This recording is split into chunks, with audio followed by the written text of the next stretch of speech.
Hello, my name is Walter Rustler and I'm Director of Sales and Customer Support at Dlubal Software. Today we will present another Dlubal webinar, and this time we handle RFEM and BIM integration with Tekla Structures. We will see the covered scenarios of data exchange between Dlubal Software and Tekla Structures, and we will do also a live demo on a sample model and explain the workflow.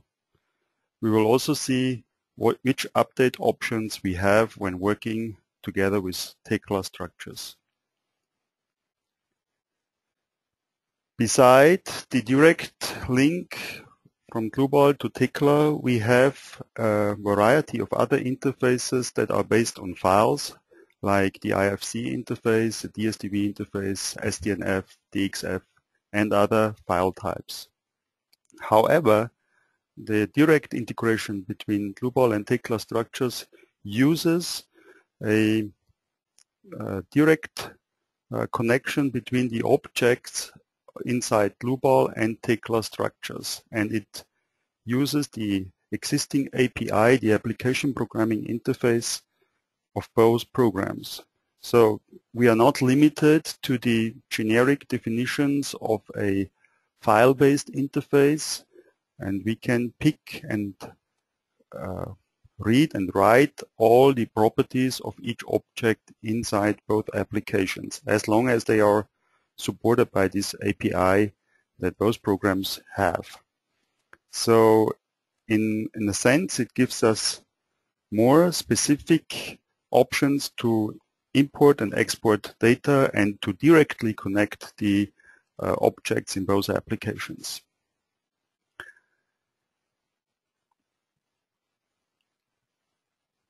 It is a bidirectional interface with update options, and it works in a 32-bit and a 64-bit environment.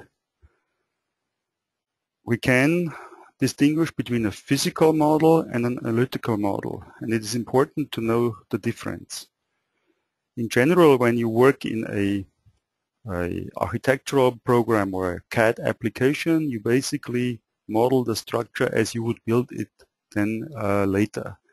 When you do an analysis, you make a more simplified model that doesn't include all objects, like, for example, door frames, window frames, and other non-load carrying parts in that model. Therefore, we have to make a difference between the physical and the analytical model. And in general, there are some problems when you work with a physical model in a structural analysis program, because, for example, a beam might be cut off at the edge of a column, and therefore there is a gap between the center line of the column and the end of the beam. So in the analytical model, we have to overcome this gap and provide a connection, basically bring together all load-carrying parts in one structural wireframe model. And it's a mechanical correct model that includes also maybe 1D members like columns, beams, or bracings. It may include walls, slabs, or other surfaces. And when we exchange data from one system to the other, we have to deal with conversion of different section names, material names, and what we might use in the bill of material in the BIM software or in the CAD software might not be the correct code designation of a material or cross-section in the analytical model. The interface between Dlubal and Tekla takes care of this conversion, and the analytical model is inside the Tekla structure model, and it is derived in some way automatically from this architectural or physical model. We'll see this live later. Additionally, to this, to solving of the over transition from the physical to the analytical model, we also can handle or include support and release information inside the Tekla model, and load cases or load combinations, as well as standard loads inside Tekla. Those are the most important objects that Dlubal Software can retrieve from Tekla models.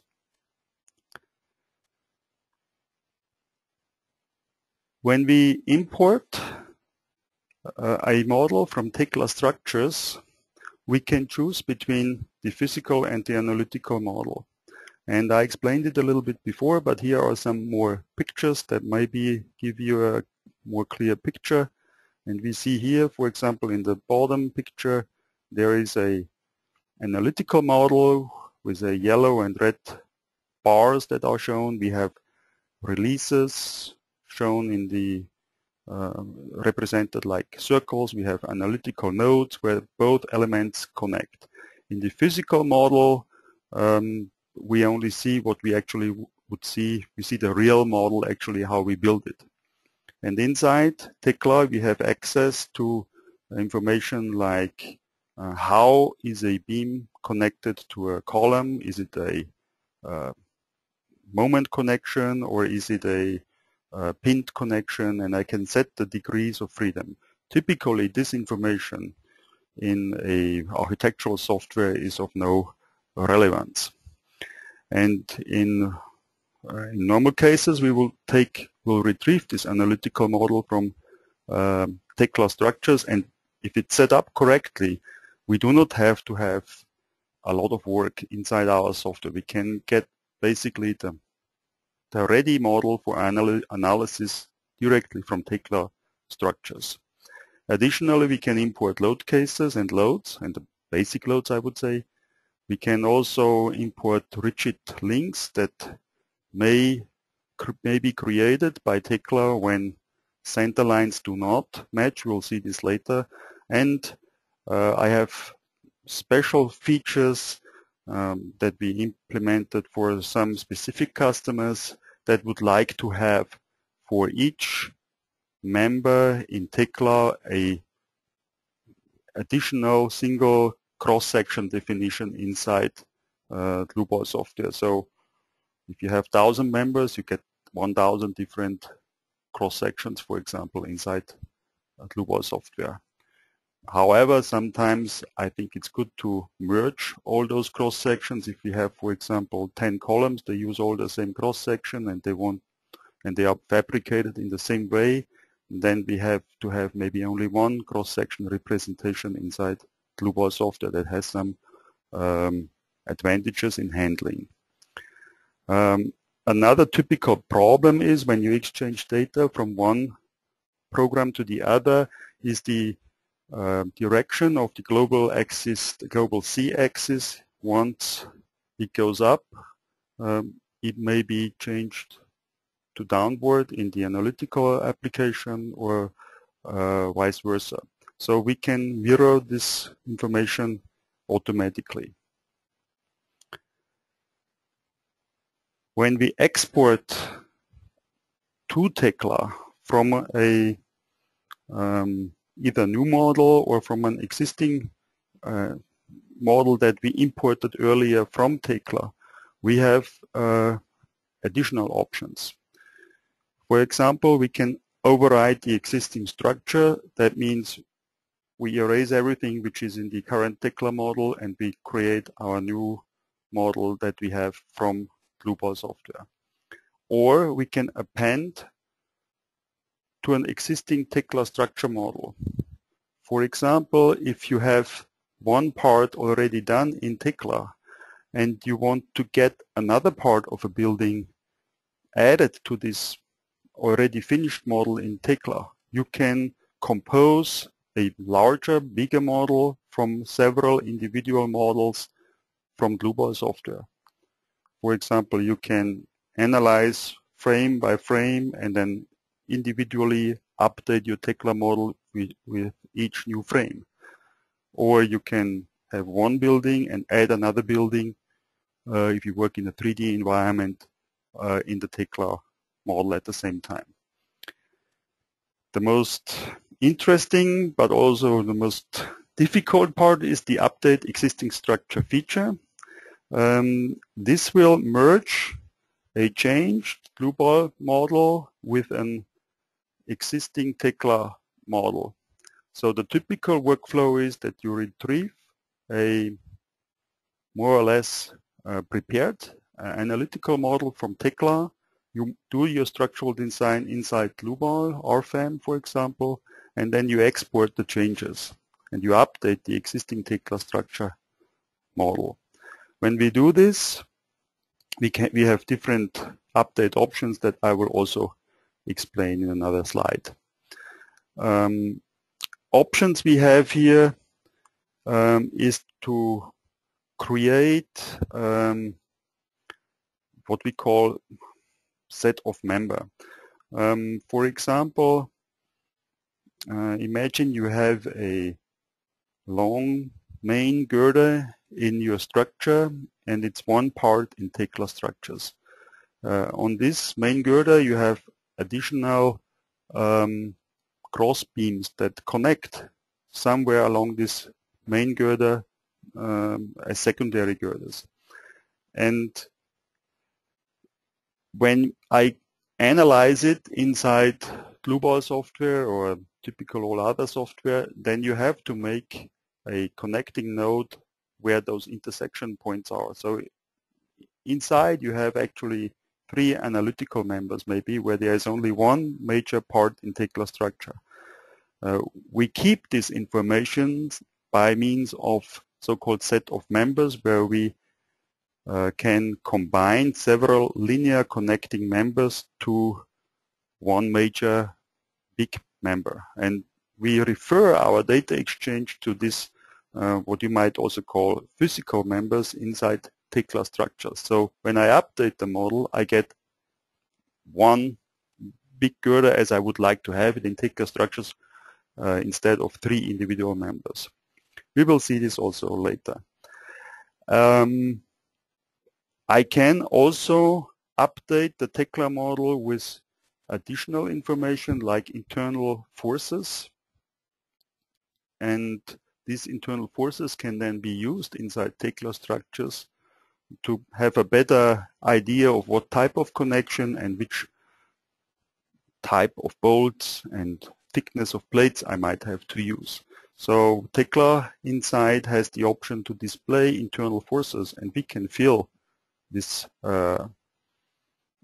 fields with the correct values from the calculation. Updating allows us to update coordinates, materials, profiles or cross sections and thicknesses of slabs, walls. I have also here another special option that is called remove non-existing objects. If it is checked and I export into an existing model and I have in Tekla something which is not there in the RFEM model, it will remove this non-existing object, this non-RFEM existing object also in Tekla. If I leave it unchecked, it leaves everything untouched in Tekla what is not there in RFEM. Maybe it is a little bit complicated to explain by words, but it has a meaning. Okay. Additionally, we transfer information like the node numbering of the Dlubal analytical nodes or the material or set of member numbering. So you can find the parts that you see in RFEM also in Tekla Structures. By inquiring the objects, you will find there, okay, member number 235 in Dlubal. This is what I have here now. And I can go to the Dlubal model and see, okay, where is member number 235? All those user attributes can also be displayed on a drawing, for example. So it would be a good way to use it for a overview plan that displays the numbering of the structural objects maybe, or whatever you need it for. Anyway, we can update the Tekla model with grid lines, with information about the used materials, and also the node numbering, and additionally comments. That means I can write there, for example, this is a new beam, and then this comment will be also there as a user-defined attribute, which you can use then for filtering inside Tekla and so on.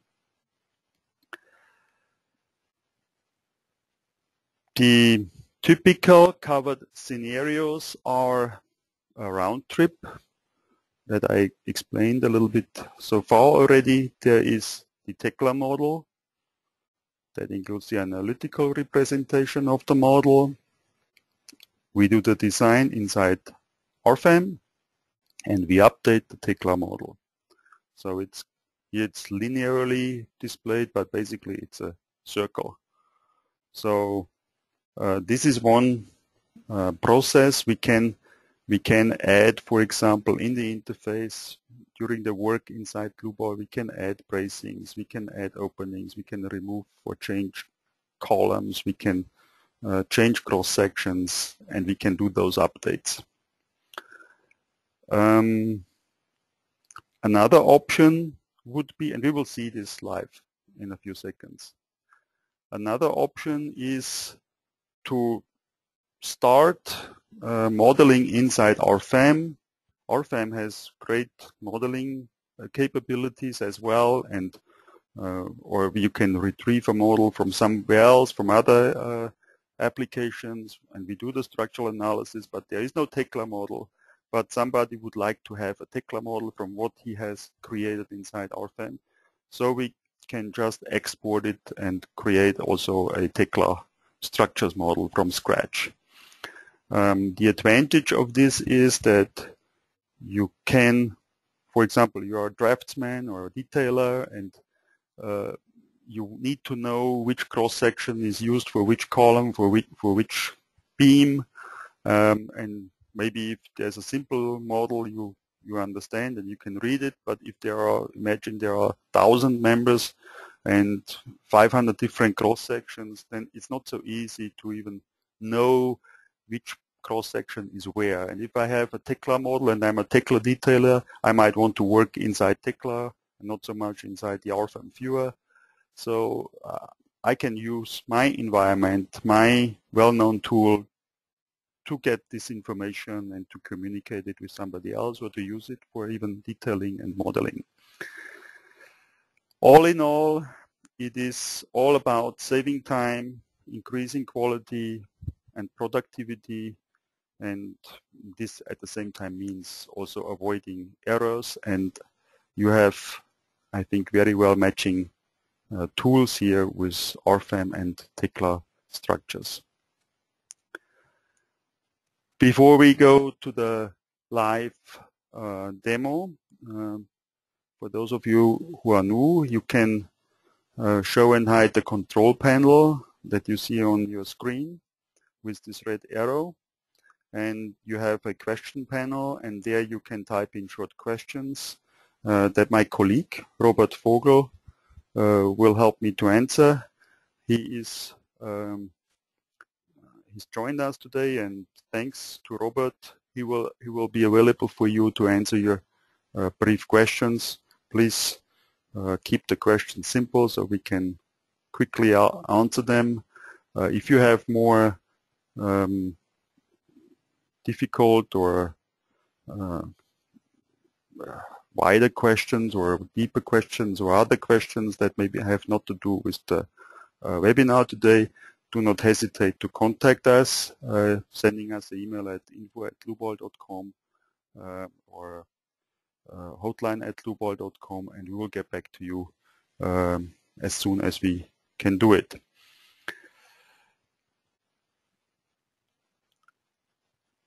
The next will be the live demonstration. We will do this 3D building here and import it from Tekla Structures.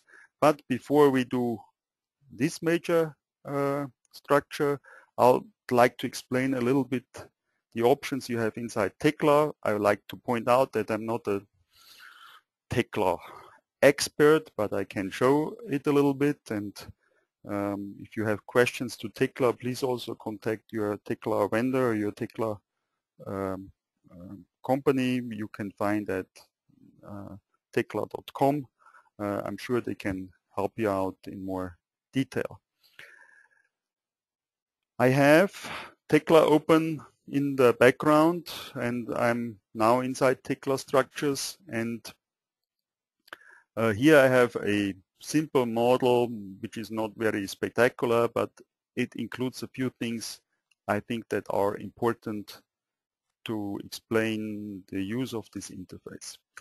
So here you see the physical representation of this model, and you see here there are certain beams and columns. We have here the situation that some beams are top of steel, some are maybe connected center line, above, whatever.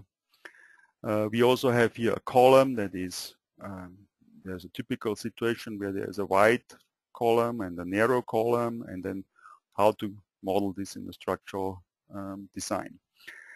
The special thing about Tekla is that it has a analysis and design option here.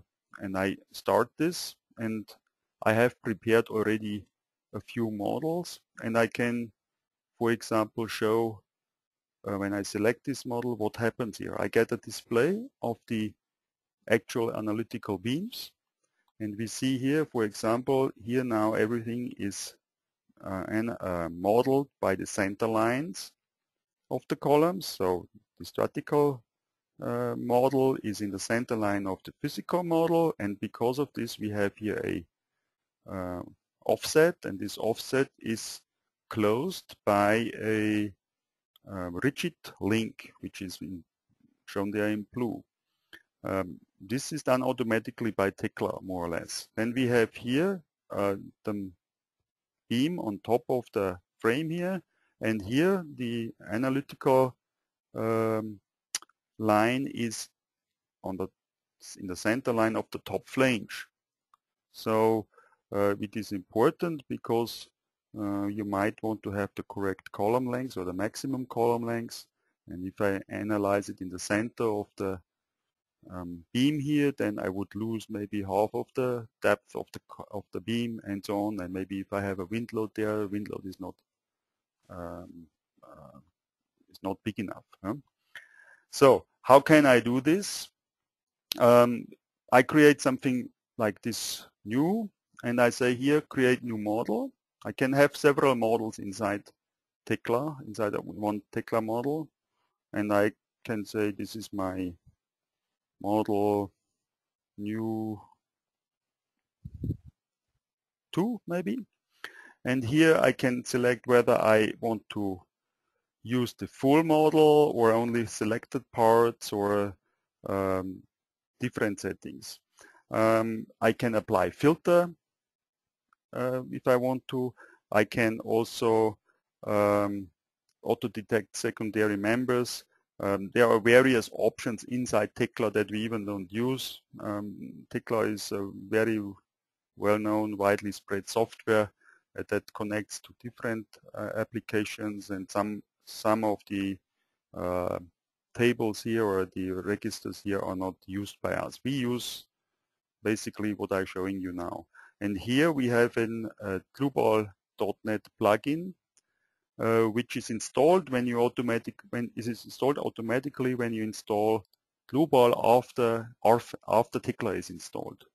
So during the installation process, Dlubal looks for Tekla Structures. If it finds it, it will automatically install this plugin. And then you can select this interface. There might be other interfaces here listed in Tekla to use. And then we have here more settings. And in those settings, we can set up the reference axis, member axis location. And this is an important thing. Now it's set up reference axis eccentricity by neutral axis. I can also use, for example, the neutral axis. If I do this and click OK, you see what happens. All the the analytical members are moved to the center of the physical member, yeah? Because we have here a different depth of the sections. We have the problem that the center lines do not meet in one point, and Tekla automatically creates here so-called rigid links. Also inside Tekla we have here, for example, support conditions symbolized by a white block here. If I edit the member here, okay, let me see,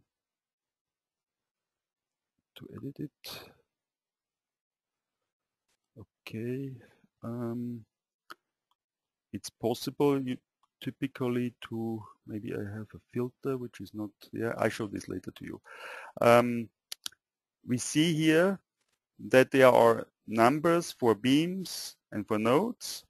We see here the supports. We see here how the physical model changes. Yeah? If I change it again, for example, to not neutral axis, but reference axis. If I do this, it is rebuilt automatically, and you see here other placement of the center lines. Okay. Yeah, I didn't activate my mouse arrow here. So let's say I want to change something here, not globally but locally.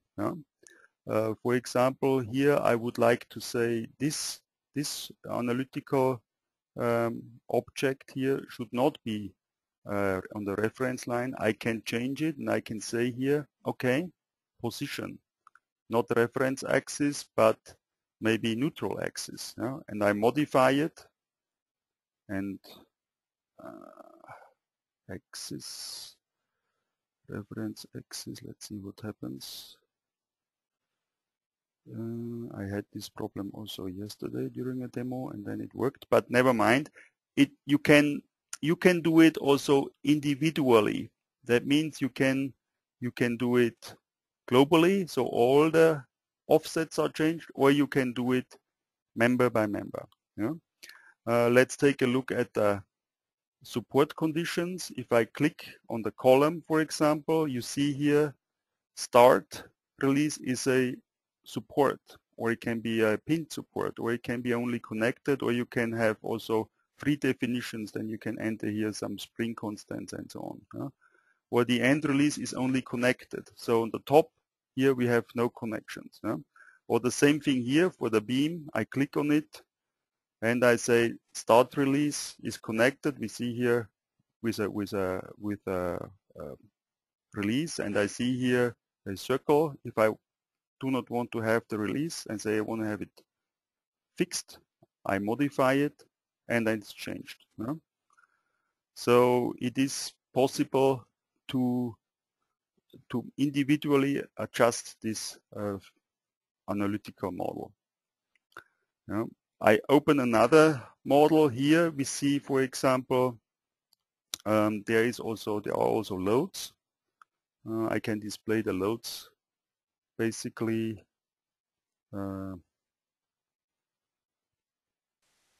here. You see here there's a load inside Tekla Structures where we can apply the magnitude of the load, and this is also possible to implement inside Tekla.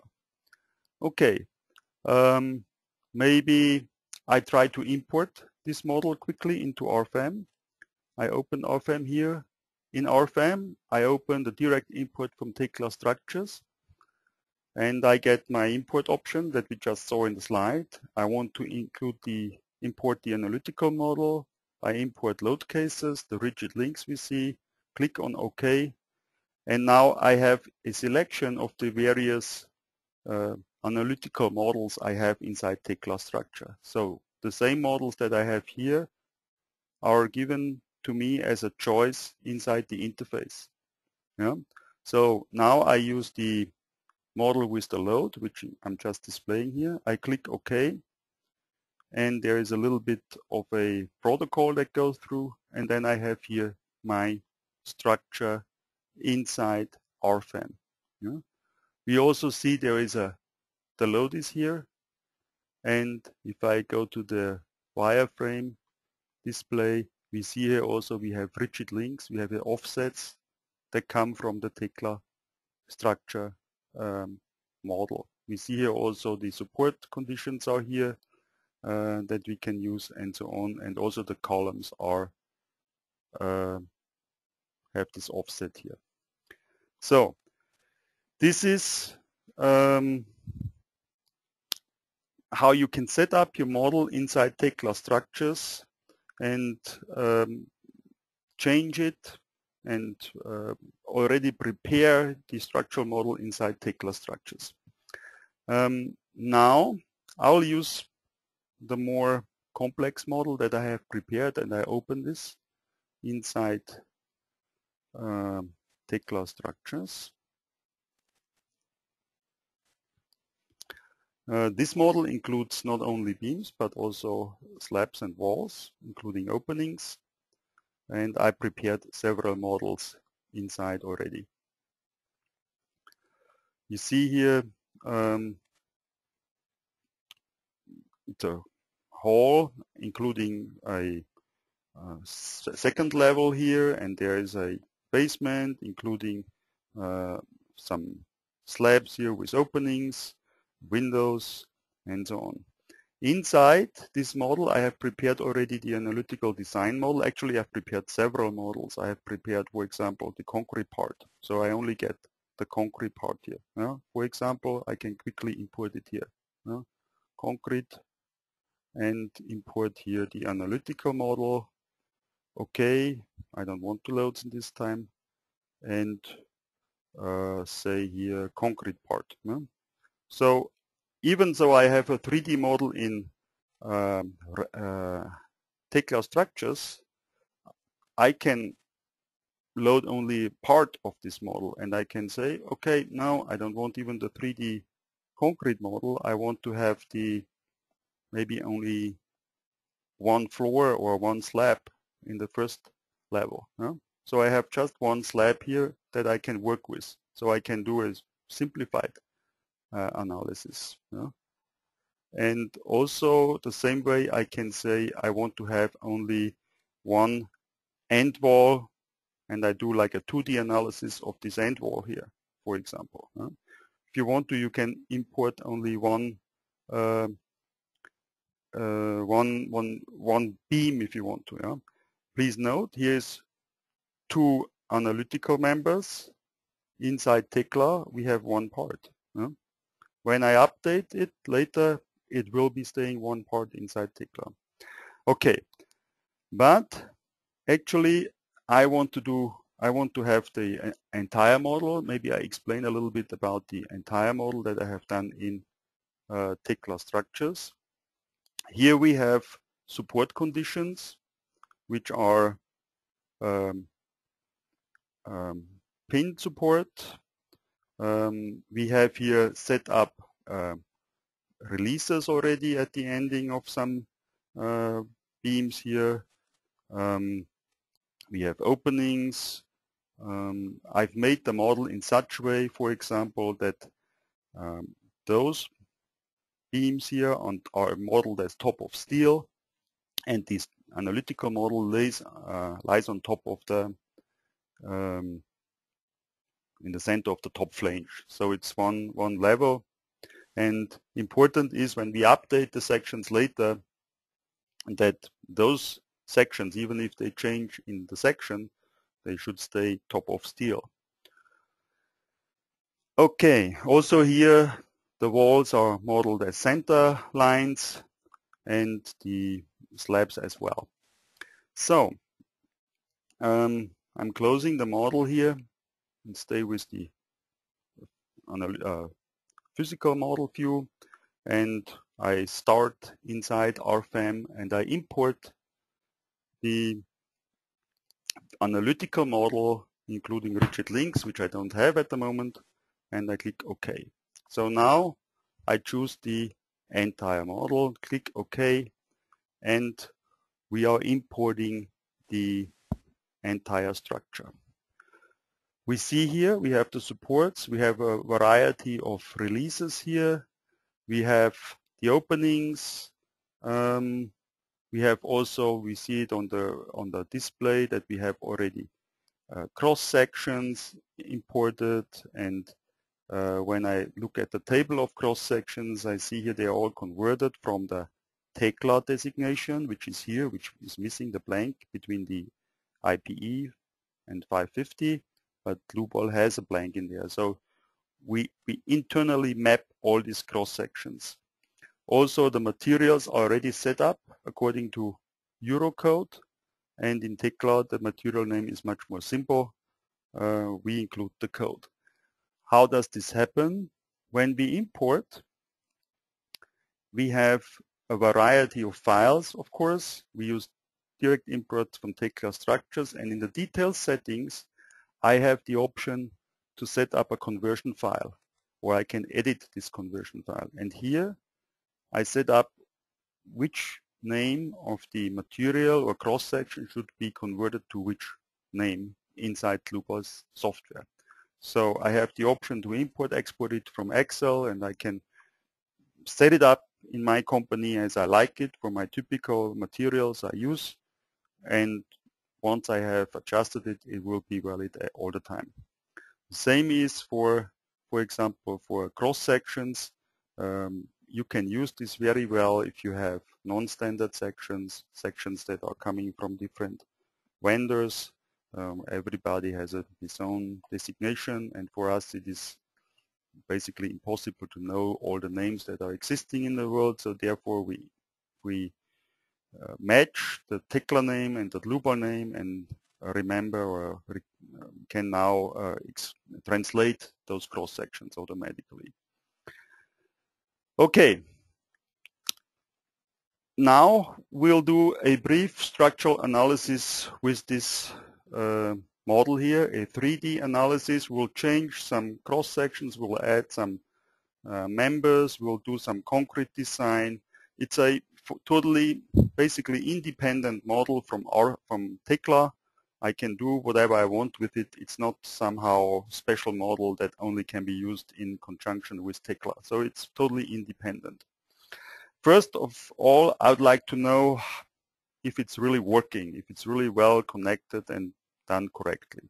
So I do a first run and do a brief analysis. First of all, I need a support on this foundation slab here, and I enter this support inside RFEM. I select a non-movable support as a first idea of this support condition, and edit the surface and add it there automatically.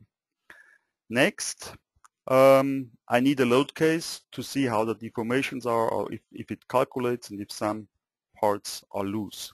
So I do this simply by creating a new load case. It's called maybe self-weight of the structure.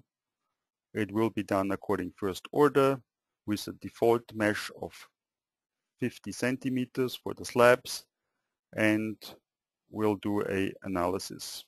And it seems to be working. I have here now a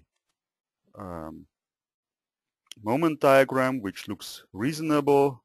I have here maybe internal forces of the slabs which look pretty okay. I can maybe show also the deflection, maybe not now for the concrete, which is rather massive, it is almost zero, but maybe I only show the steel parts, concrete surfaces by concrete, but members by material. So we can see here are the deformation lines of the members. I can animate them, and this way I can find if there are some loose parts usually, and it looks all good.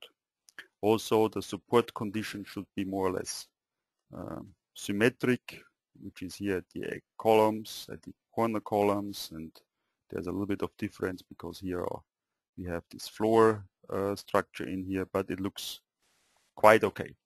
So my model is of good quality, and I can continue doing the design process. First of all, I have to create, maybe I've checked another thing from the structural point of view. I need some bracings here in the roof. Typically we have some bracings here.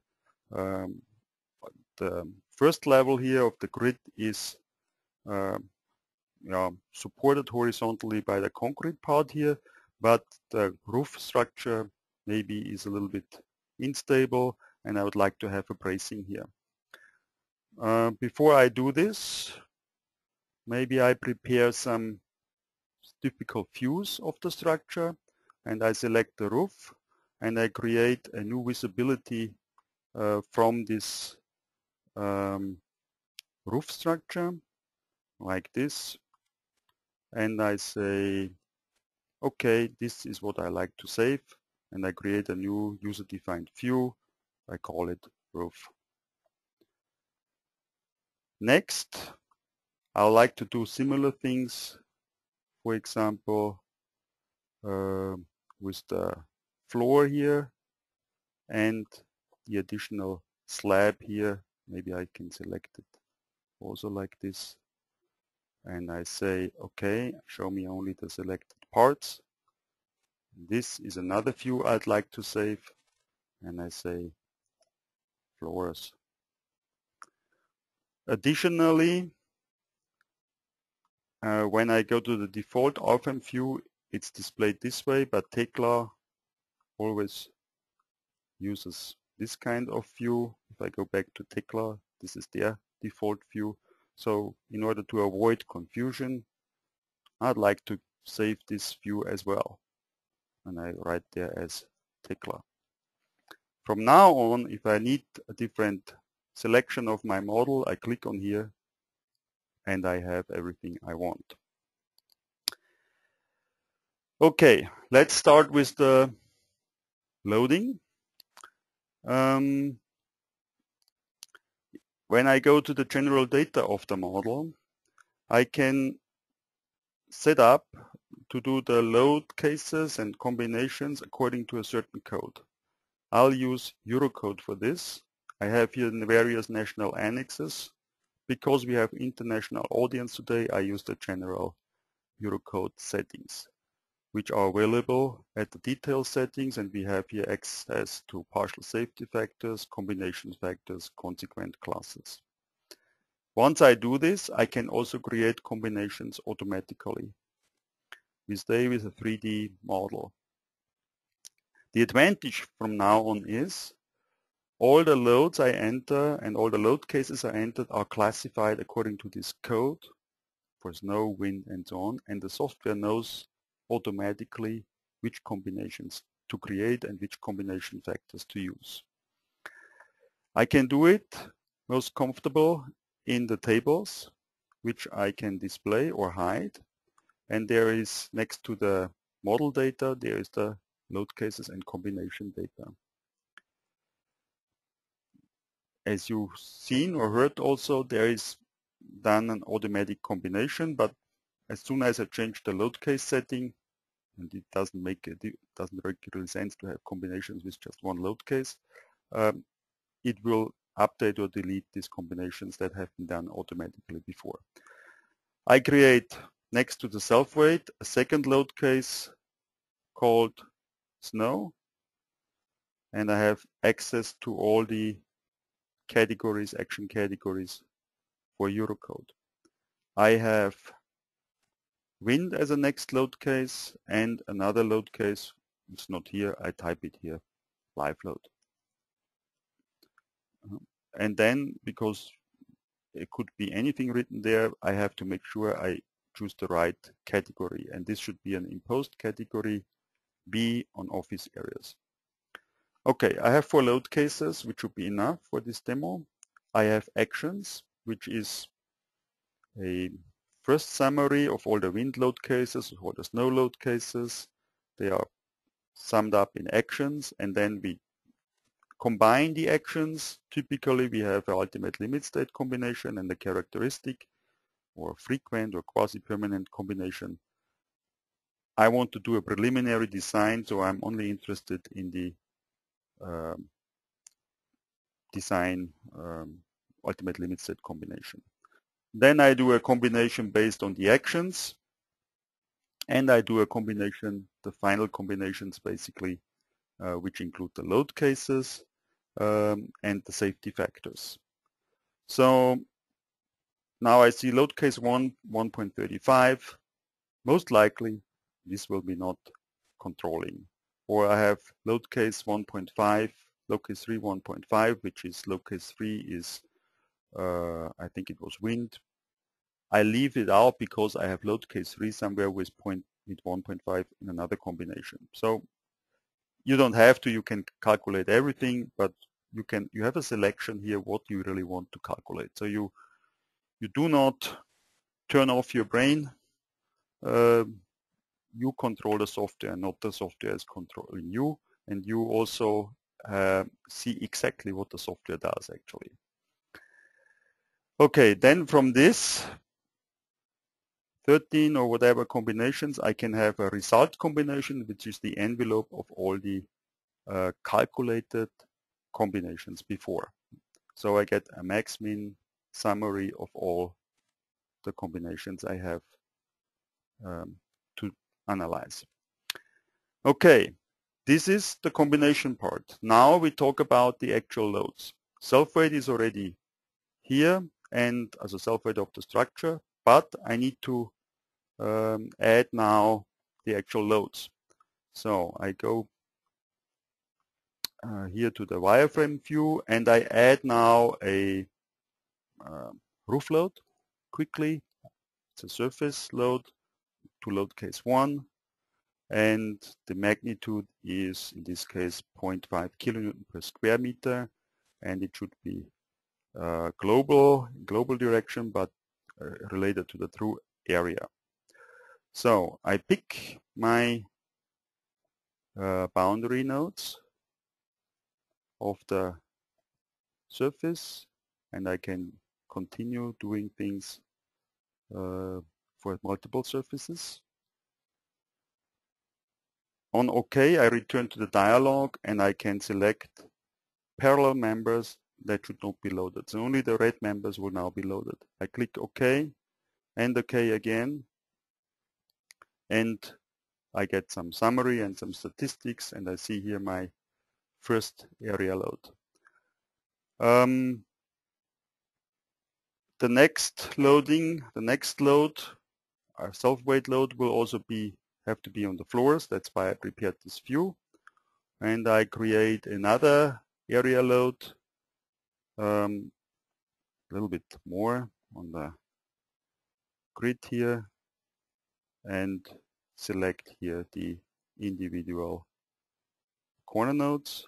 OK, OK, and also decide that the distribution of the loading should be on the cross beams.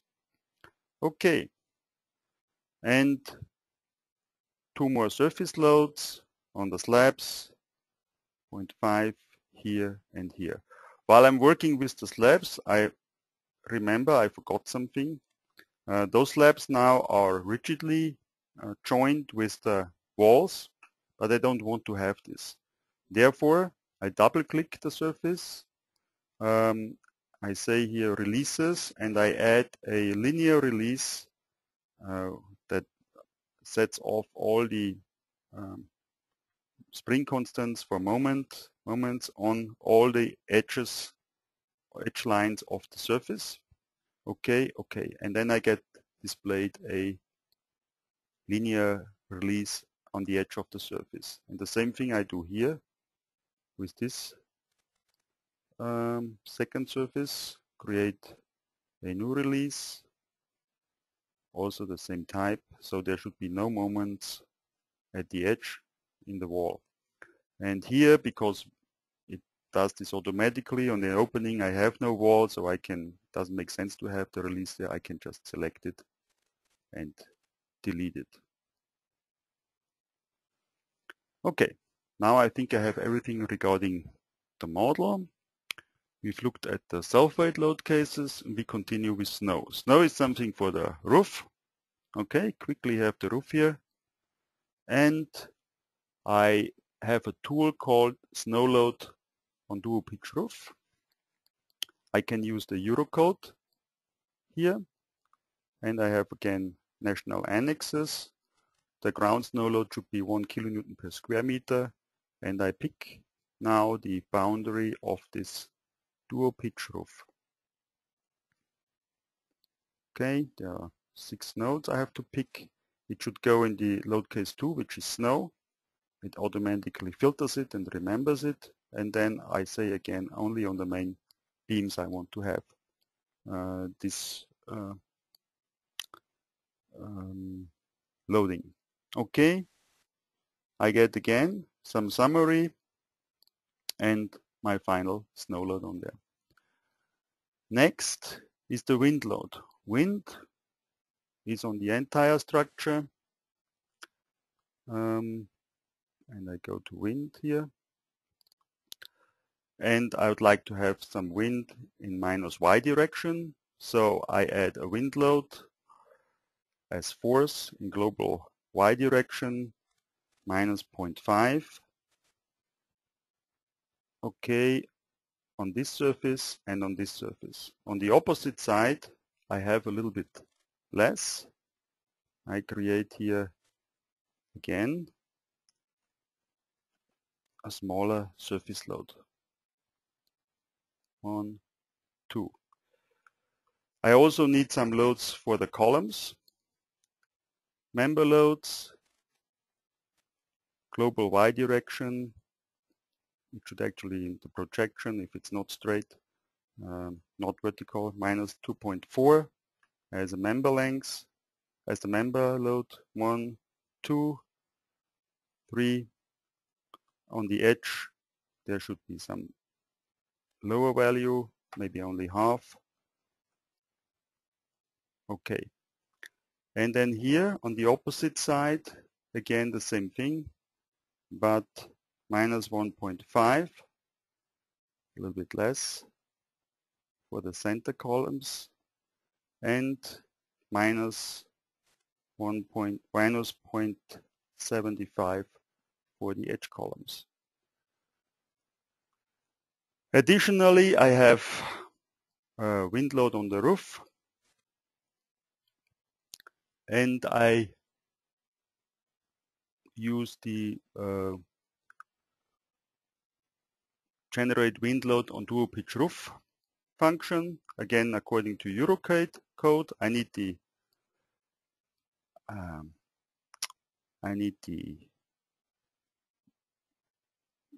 height of the structure, which I can grab from the structure, and I need to select the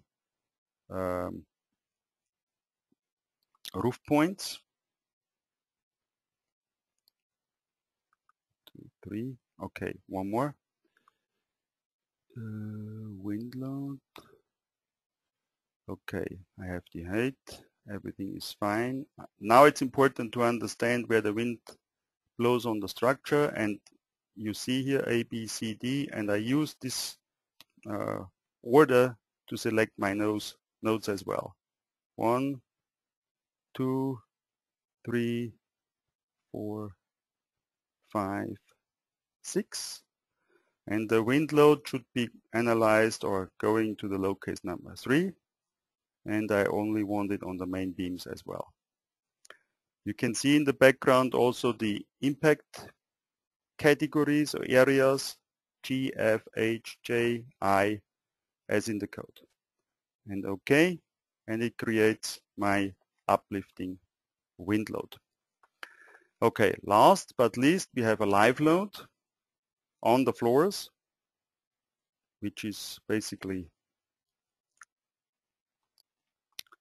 simple. We can create another surface area. It remembers the last input, so I only need to add the actually live load. Okay, and it's updated here in load case 4, and the same live load 3.5 as global,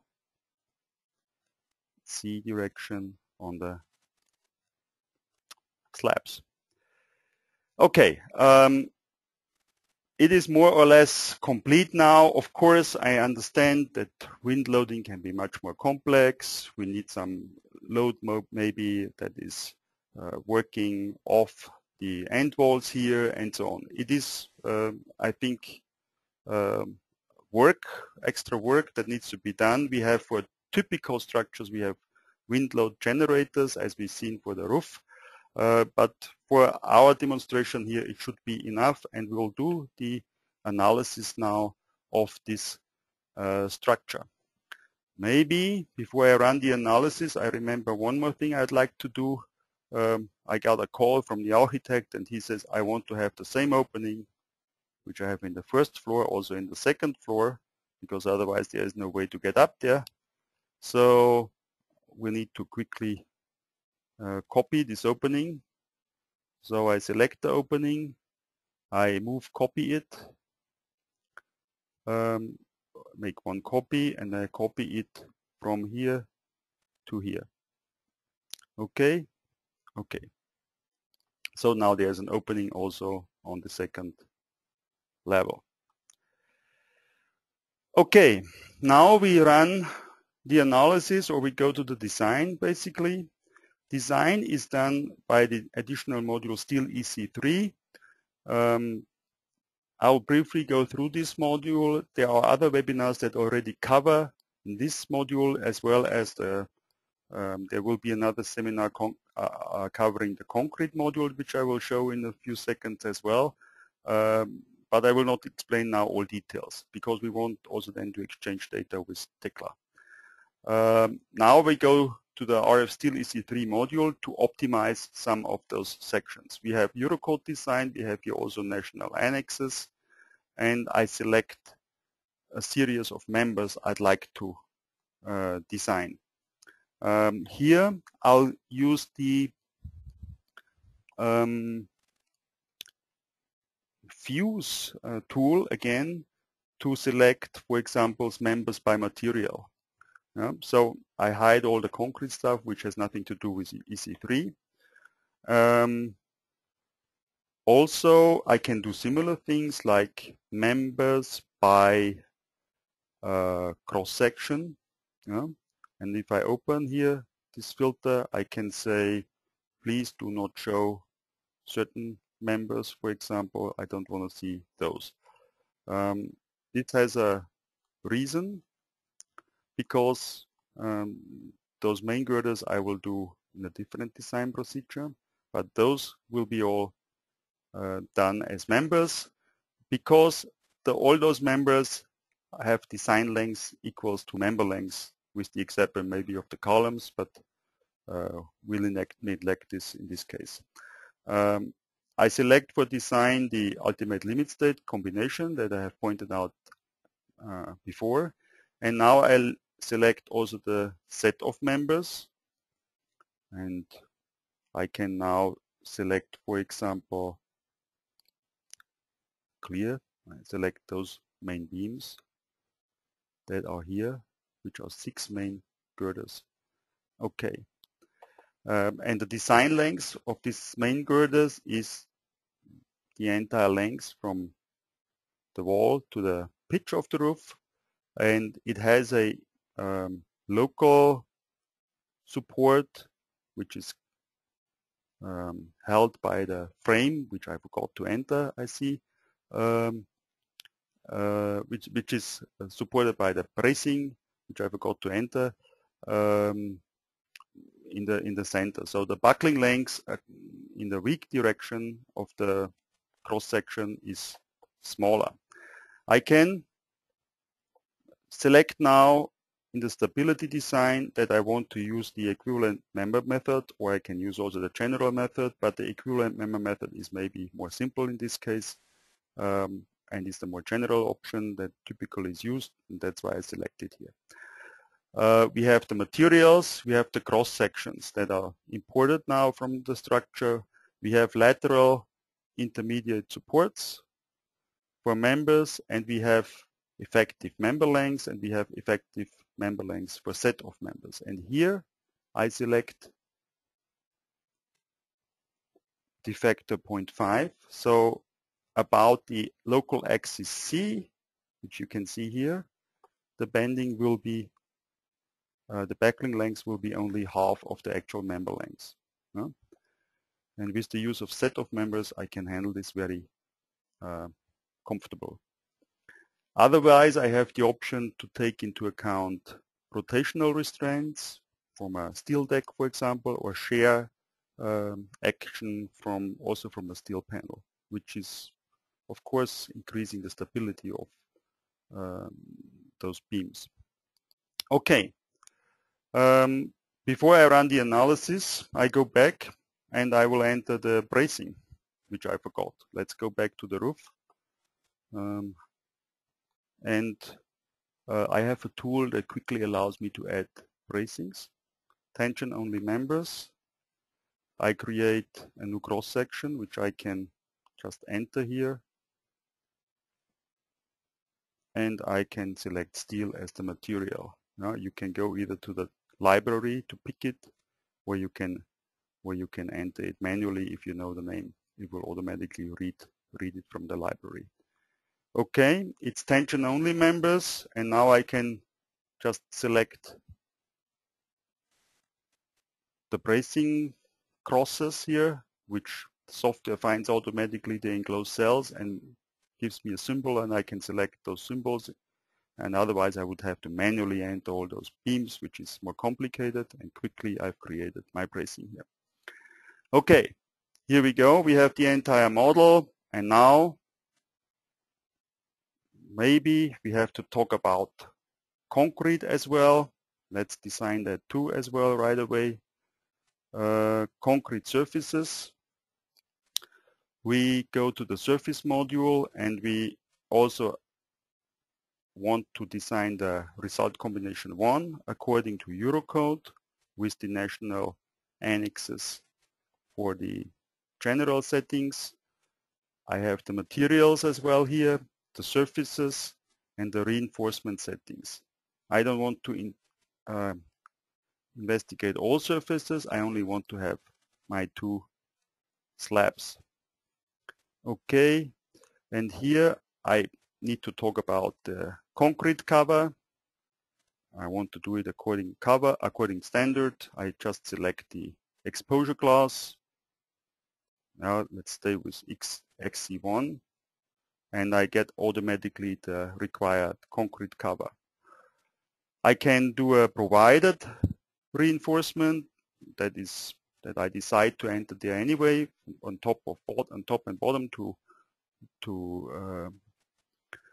avoid cracks. There's also an option to analyze the crack width and so on, but for my preliminary design, I say I want to have this wire fabric here, and I like to check the minimum longitudinal reinforcement and so on. So this is it for my settings, and I think now I can just calculate everything. Calculate all. Now RFEM will calculate all the existing load cases that I have selected for calculation, and I hope everything is going well. I haven't checked it with the real loads, only with the self-worth loads, and it will take now a little bit. It's a non-linear analysis. I can set up that combinations are done linear or non-linear. Typically it's linear for load cases and non-linear second order or P delta for combinations, and we use now a non-linear analysis, which is taking into account the additional moments from deformations. So equilibrium on deformed structure is maybe the important sentence to say here. Okay, after a little bit we will get hopefully the results. Combination 12, and I think we have 13 all in all. So there are several iterations because we have failing members like the bracings, and also we have the second order iterations anyway. Okay, now we go to the concrete and the steel design, and we get finally some results. Okay, let's take a look at the results maybe for the internal forces. Result combination 1. I go to the wire fabric display and wire display, and we see here bending moments, for example. From ultimate limit state combination, we can set up here axial forces, bending moments, strong axis, weak axis. Looking at the weak axis bending moment, I see here, I don't like to have that. Maybe it's better, maybe there's something wrong with my orientation. Yes, I have a frame here, it's a bending, it's a moment connection here, and it goes into the weak axis of this column, which is not good for design. So probably I have to change this. I remember this and do this then later. Let's see what we get on stresses. Steel EC3, ultimate limit state, design ratio is 2.55. Let's see which cross sections are a problem. I go to the cross section table and see here, okay, there's a problem, not a problem here, not a problem here. These seem to be okay, but these main girders are a problem. Then we have the cross beams here, which are pretty okay. And I'm missing, actually, now here they are. These are the main columns here, which are not so good. We have IPE 400 here, and it's no good. So something needs to be done. Probably it would be a good idea to have here an additional column, and also maybe to support these main girders here. Some design considerations that maybe are done while the structural engineer is doing his job. Also, maybe I'd like to optimize those cross sections, and I optimize them from current row. This means I optimize, I don't change the type of section. I use a HEA, for example, and I stick with an IPE here. And this I want to change anyway, so I leave it. Those main girders maybe can be smaller, so please pick another one. Then we have here the columns here, which I need to change, but anyway, I'd like to set them up for optimization. I also want to optimize those. And my main columns I want to optimize as well. I run the analysis maybe now only in the steel check. So I rerun the analysis here, calculation, and see what I end up with my internal forces that I have now. So it picks a AGA 120 for the corner, 140 here, which sounds reasonable. 500 is okay. We have 240. Okay, let's stick with it. 240 for instead of 330 here, and this is 600, so there's nothing to be done. But now I have like the blue cross sections are optimized, and I can export them now to RFEM to update my internal forces. I do this now because I have a better idea already from these cross sections.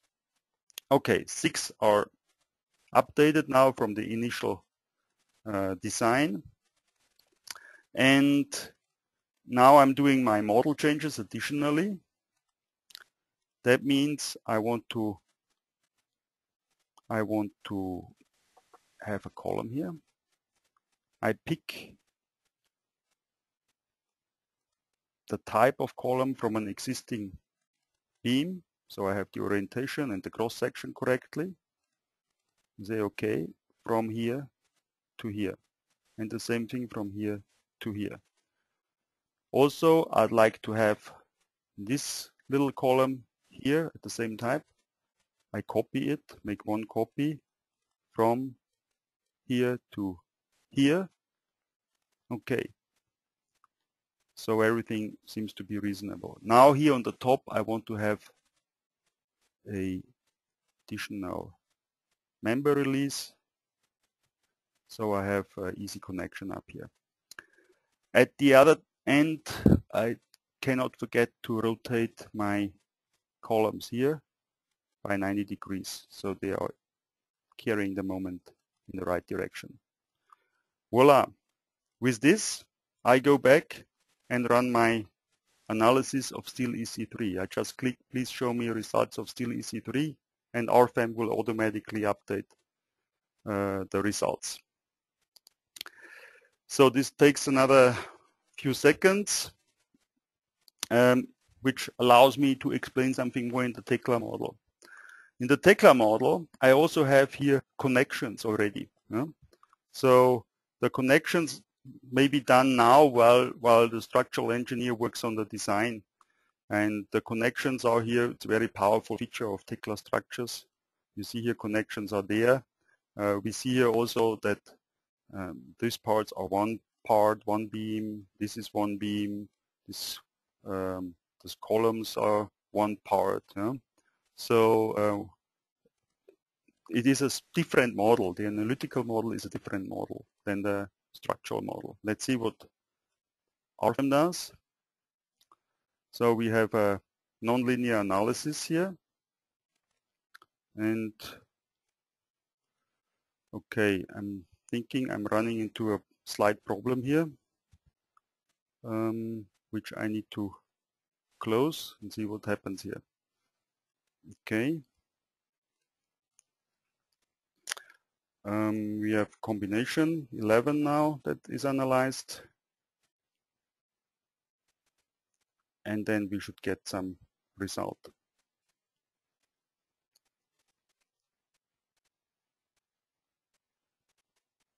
Okay.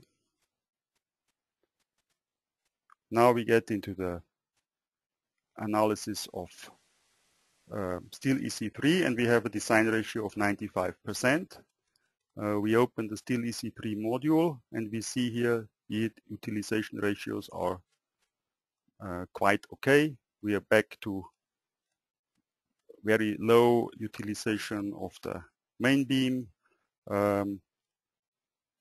EPE 600, which is the column here, which is low. Then we have here 600 here. So we could optimize much more, but we have some changes in the cross sections. Let's have a brief look to the concrete results and do the concrete analysis. And we get here, I can use my view again, floors. Okay, but I need the results here, concrete. We see here top reinforcement in one direction, in the other direction. We see here bottom reinforcement in two directions. This is the required reinforcement, and we can here show the additional required reinforcement. So I have a basic reinforcement, and everything which is above this is now shown in different colors. So basically you put your wire fabric in here, and you put in the additional reinforcement here where we have the colored parts. Okay, my design is so far done.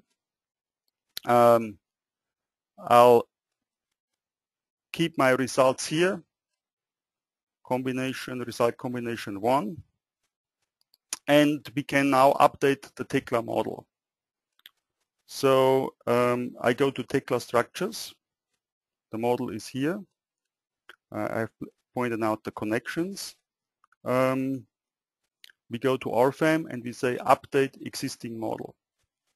So we update the existing model. We also export the internal forces, and we click OK. And then we go to Tekla Structures and see what happens. After a certain time, we get the updated model. We see here now we have the bracings.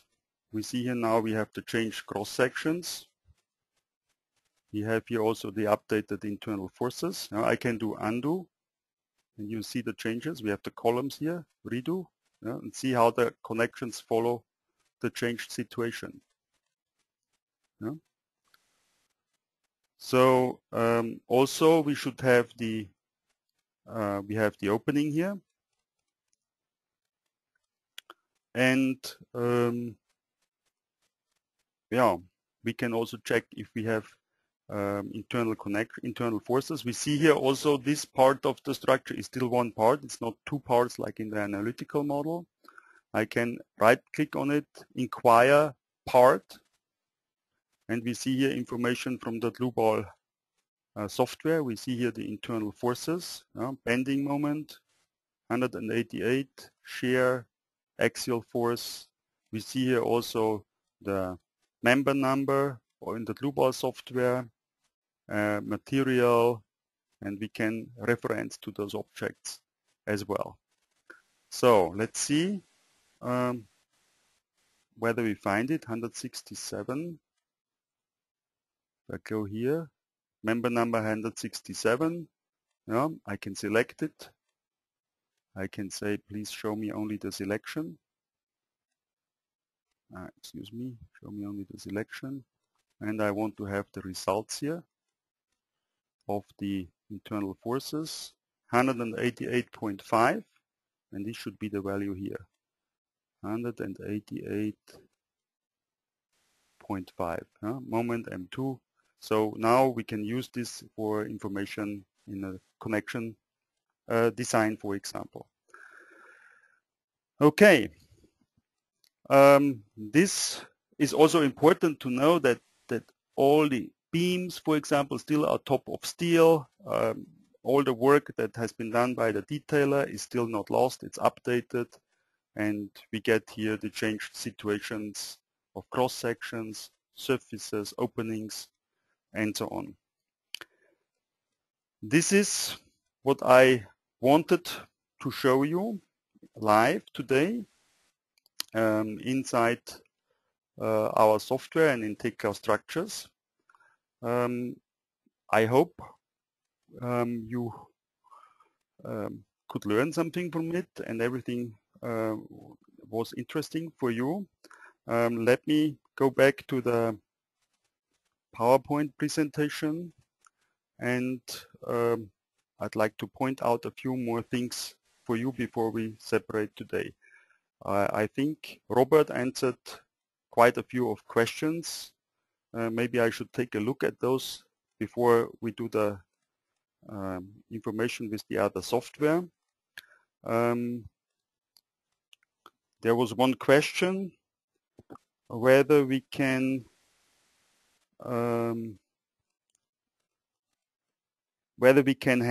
handle general sections or non-standard sections. I have shown you the mapping file. Maybe I need to maybe I need to explain this in a new structure. Hang on, I open a new model. I save it, maybe better. Sections, no, not, okay, we can use that as well. This is a typical question, and it's not surprising that it comes up here as well. Here, for example, I have a few non-standard sections. For example, something like a C section, or these are sections with variable depth, parametric sections, and I can also do things like in RFEM. I have also a typical model for it. I can go here in the project manager. Hang on, open it new. And we go here and find sorting models. Just a second.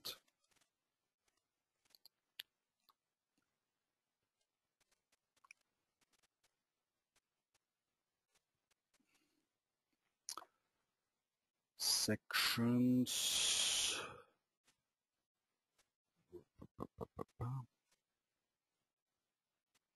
Maybe now. Okay, where is my model? Okay, never mind. Let's use just a Tekla model. We can do it that way too. I create a new file. Okay. And I import this non-standard section from Tekla, it doesn't matter, we can go this direction, into this file, import, okay, analytical model, okay.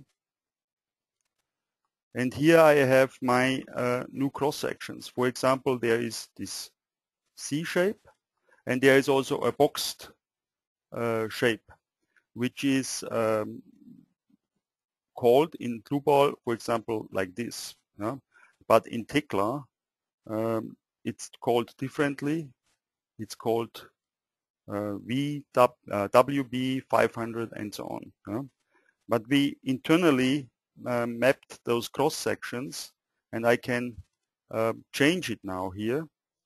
For example, I go into the material library and I change it here to, let's say, 900, yeah?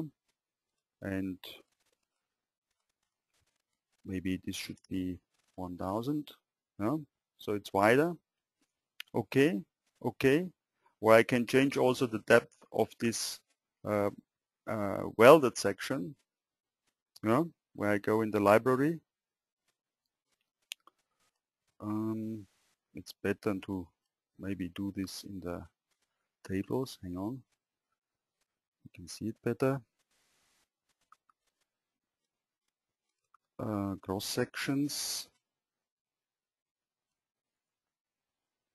Yeah, and I change it here to maybe 1200. Width should be 200, and so on. Yeah, I right away have all my cross section data here. Okay, okay. And this changed information I send to Tekla now, and I update the structure. Update existing model. Okay. And I look into Tekla, and everything is updated now. Yeah? I have here 1200, and I have here this parametric section is also updated. One more word to this C section here. In the import detailed settings that I showed you at the beginning, you can see here the mapping file for materials, but also for cross sections. And here I have this cross section here. Yeah? So in Dlubal, this section is called KC200 by 2.5, provided by Starbar, and I map it this way. So in this way I can map any cross section I like, and you can very comfortable work with this import export to Excel options to create such mapping files. Standard cross sections are mapped by default with the software, and others can be handled with the mapping file. Question was if we can import and export IFC files. I can show you this as well. IFC is supported here. Import industry foundation classes, IFC. We support the structural analysis view and the IFC coordination view. It is important to know the difference. The analytical view includes representation of node at beginning and end, and support and releases and loads, while the architectural view, which is mainly used also by Tekla and by other BIM software, they include basically a 3D representation of all, or solid representation of all the parts and objects. So we get a bunch of lines for a cross section, for example, and if you import a slab, you would get like a 3D rectangle which has a thickness and everything, but it's not so good for us to import it from an architectural view. We should have the analytical view. So IFC is not IFC. It depends which object model you use. We use the structural analysis object, and there's not, unfortunately, not so many structural analysis programs who support this. And the coordination view is somewhat compromise. So it's meant to exchange the load-bearing structures from the architectural model, and it's a reduced model from the architectural model, and we import this and we can work with it, but it lacks the information of like loads and supports and releases and so on. So it's possible. There was one question whether we can import-export connections from Tekla. This is not yet done. We're thinking about exporting our connections from our connection modules. It's a matter of matching the components in Tekla as well as what we have. It's easier to draw the connection than it is sometimes to analyze them, but there is something that we consider to do there. Can I use springs as a release in Tekla? As I said, in Tekla, you can set up in the analytical model. Excuse me, we need to have an analyst model. You can set up releases here, and also spring constants. They can be, for example, a spring. And if you have this spring constant, then we also import this spring constant inside our analytical model. Then there was the question again, can I export a model from Dlubal to Tekla? Yes, we write always the physical model, so we're not writing the analytical bar model, but we write the physical model. Maybe I can create a new model or open an existing model here where I can empty model that I can use to export something into it.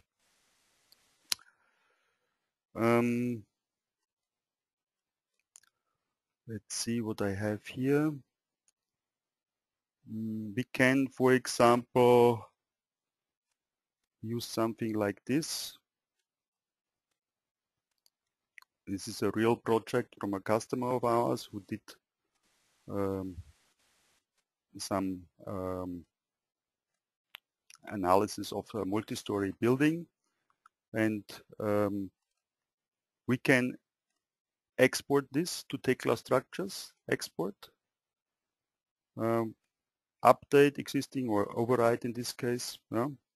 Okay, we have no results, so after a while we should see the model showing up here. It's built up here, and we have here the 3D model, and Tekla users can use it and work with it as well.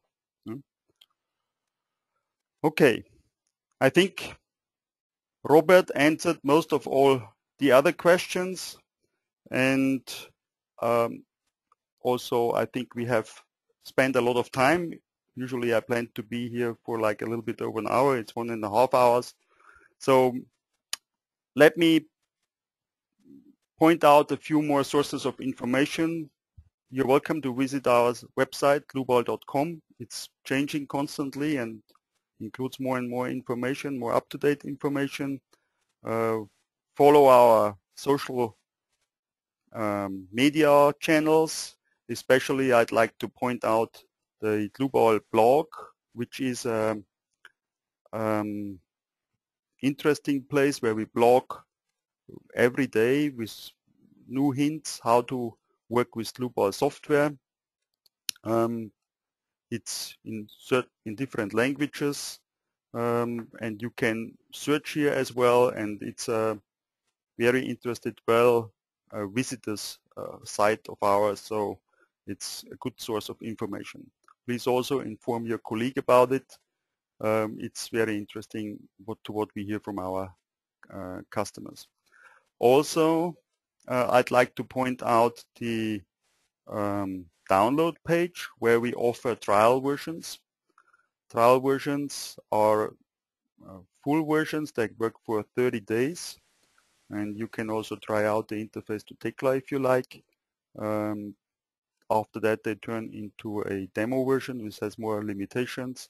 When you would like to get familiar with the software, use the page Help for Beginners, First Steps, which has information where to find introductory examples and a tutorial how to get started with the software.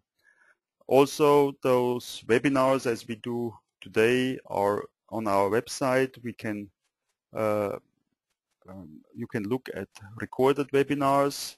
All you have to do is you have to sign up, but otherwise it's all free. And I would like to point out the next webinar that I will do is on October 16th, and it will be about concrete design in RFEM. We'll do a concrete design structure with a little bit more in-depth information. I'll be very happy to have you as a visitor again of this webinar. And before we separate, I would like to thank also Robert Vogel for helping me answering those questions. And I hope to hear or see you again on October 16th for the next webinar. Thank you very much and have a nice day.